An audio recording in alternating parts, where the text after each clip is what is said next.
سلام بچه ها، امروز اومدم روزتون رو با یک چیز خونک چای کیسه ای و اسپراید بیزرونی 4 روز خوراکی های تیک تاک.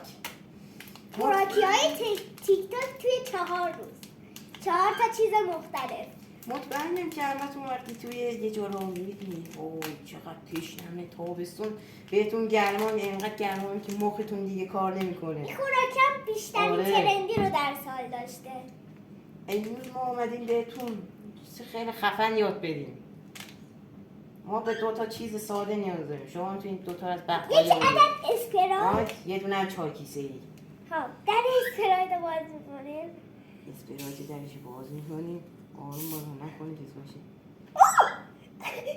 خواست بریزه میخواست. آروم برم درشی بازش کنم؟ نه اینجا بازش کن. دریزه چی کار یکم میکنم؟ بیاریم وردت کردی. بازش کن. میتونی. خب گازش دیگه رفته. خب بعد اینو باز کن داداش گلم. اینا باید بگم هر کی لایک نکنه ما هم انگشتشم. بعدش هم سابسکرایب نکنین همینو میریزم تو کلتون ها. البته لایک. بعد این درشو میکنم تو حلقتون. میبینی ویدیوهای چوسی خب چرت و پرت میذارن این همه لایک میکنن. خب بعد ما اینجا داریم زحمت میکشیم ویدیو طنز میذاریم، کانال آشپزی هم میخوایم بزنیم، اینا رو میذاریم بهتون یاد بدیم تو گرما چیزیتون نشه. بعد میاریم چایو میکنیم تو اسپراید. میندازیم فقط حتما یادتون باشه نخشو بر نکنید بره تو بمونه دیگه. درشو بر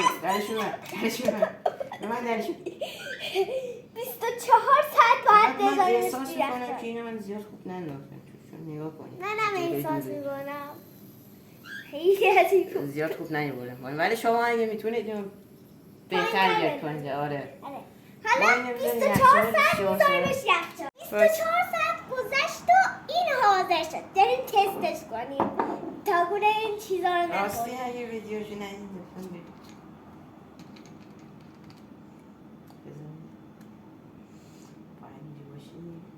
آدم میگم هر کی لایک و سابسکرایب می‌دونی نکنه چند اینو شما میکنم تو دلستره حلقش.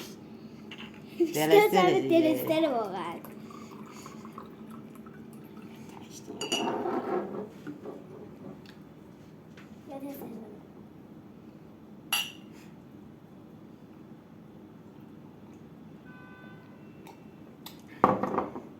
خیلی خوبه.